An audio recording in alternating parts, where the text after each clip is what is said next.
The Ogre Magi, or Ogre Mages, are the two-headed variant of the ogre species, though, despite the name, not all two-headed ogres wind up as magic users. As the ogres are descendants of Grond, a creature forged by the titan Agromar, they are also naturally attuned to arcane magic and tend to master it easily. In ancient times, as the early ogres began to experiment with raw arcane magic, one unexpected side effect was that, very rarely, their children would be born with two heads. It's somewhat similar in principle to how arcane magic transformed other races in the lore, the most notable example being how the Well of Eternity gradually turned the Dark Trolls into Night Elves. Also similar to the Night Elf example, the two-headed ogres also exhibited a much greater affinity towards wielding magic, with the birth of one being seen as a good omen. Eventually, the ogres of the Goryeo Empire developed spells to artificially recreate this phenomenon, causing adult ogres to grow a second head. Later, during the Second War, Gul'dan and Cho'gall created the Altars of Storms out of one of the High Elf runestones, and used old Goryeo techniques, which Cho'gall knew, to mass-produce an army of Ogre Mages loyal to them.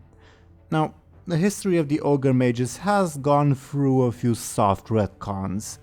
In the original lore, all ogres, including Cho'gall, were first one-headed according to Warcraft 1, then two-headed according to Warcraft 2 until Gul'dan created the Altars of Storms, which at the time were stated to power up the Ogre Mages by using the energies of the slain warlocks of the Shadow Council.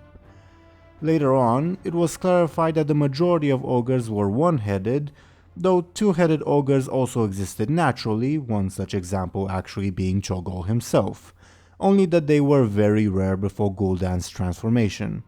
And even later, Chronicle Volume 2 established that the Goryeo ogres also had their own rituals to artificially create ogre mages, which Gul'dan and Cho'gall copied to create their own.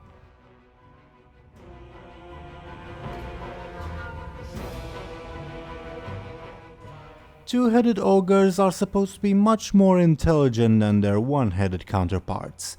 In reality though, the effects of having two heads tend to vary.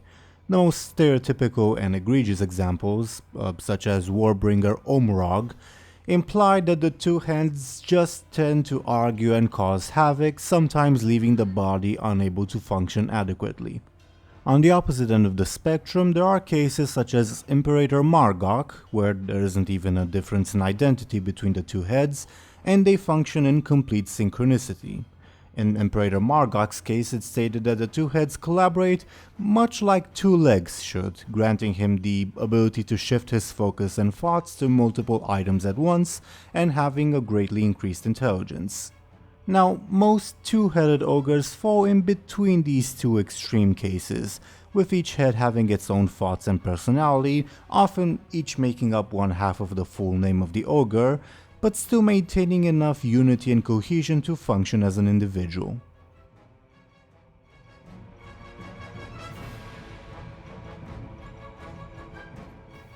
Two-headed ogres have long had a privileged position in ogre society, especially in the glory days of the Goryeo Empire.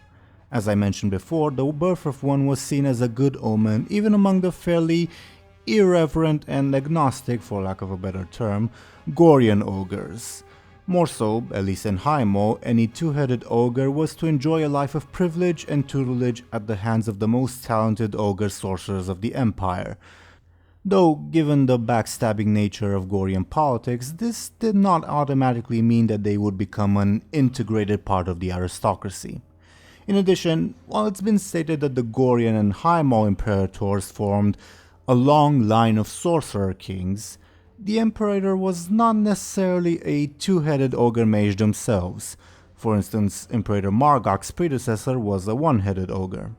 Now, to an extent, there was always an ideological disparity in the Goryeo Empire between magic users and strength, as evidenced by High Centurion Tormach's dialogue, as some ogres believed that strength and force forged the empire, not sorcery, though by no means was this a common point of debate.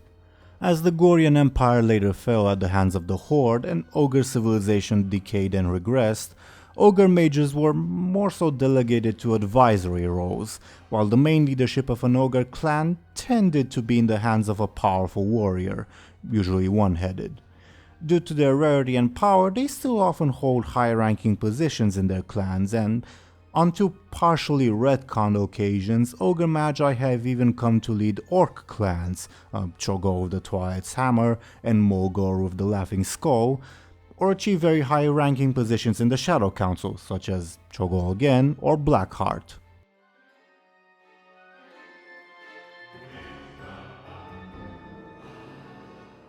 During their heyday in the Goryeo Empire, the Ogre Magi were responsible for great magical innovations, at least one of which had a great impact on Draenor's history. A lesser-known innovator was Oru'kai, the first Ogre Mage to master the art of enchanting. This is especially notable because the development of enchanting took millennia on Azeroth, with an early version first created by the Amani and possibly Zandalari trolls, and later adapted by the High Elves during their respective wars, while meanwhile on Draenor, given the age of the Goryeo Empire, it took less than 1000 years to create the art. A more notable and nefarious innovation was made by Imperator Moloch 400 years ago, when he weaponized the Arakoa Curse of Seath into a highly contagious disease, the Red Pox, which then plagued his orc enemies for the centuries since, and indirectly resulted later on in the separation of the Magar orcs from the green-skinned orcs.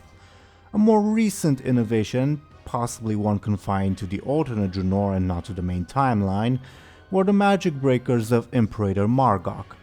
Namely, they were ogre warriors enchanted to be completely immune to one respective school of magic, essentially by peeling away a small part of their life force and replacing it with said school of magic. These warriors proved to be so promising that Imperator Margok believed that, eventually, they could entirely replace the Ogre legions which formed the main army of Hymo. The Iron Horde also intended to create more magic breakers, including orcs, attuned specifically against fell magic for their eventual war against the Burning Legion. Though, since he was the only one with the knowledge, the project presumably stopped after Margok's death.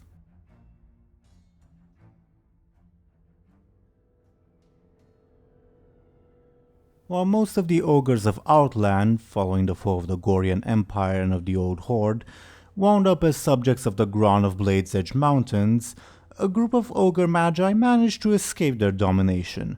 By being in the proximity of a large amount of Apexis crystals, ancient Arakoa repositories of knowledge, they have, quote, transcended their brutish nature to achieve enlightenment, end quote, most notably becoming much smarter over a long period of time. In their own words, they have reached a, quote, heaven, where brother ogres would no longer fight each other to decide who was mightiest, but instead follow the path of peace and unity shown by the crystals. Thus, they founded the settlement of Ogri'la. While there are some one-headed ogres in Ogri'la, the Peacekeepers, the vast majority are two-headed ogre mages, and it's been stated that having two heads greatly improves the benefits of exposure to Apexis crystals. While the Ogri'la Ogre Magi have mostly turned to pacifism, they were also instrumental in breaking the control of Gruul and the other Gron over the Blade's Edge ogres, and helped combat the local forces of the Burning Legion. Ogri'la even became something of a rumored promised land or even afterlife to the subjugated ogres of Blade's Edge. The eventual hope of these ogre mages is to create a united society of the ogres of Blade's Edge, where they will be able to choose their own destinies and will be free from inter-clan rivalries.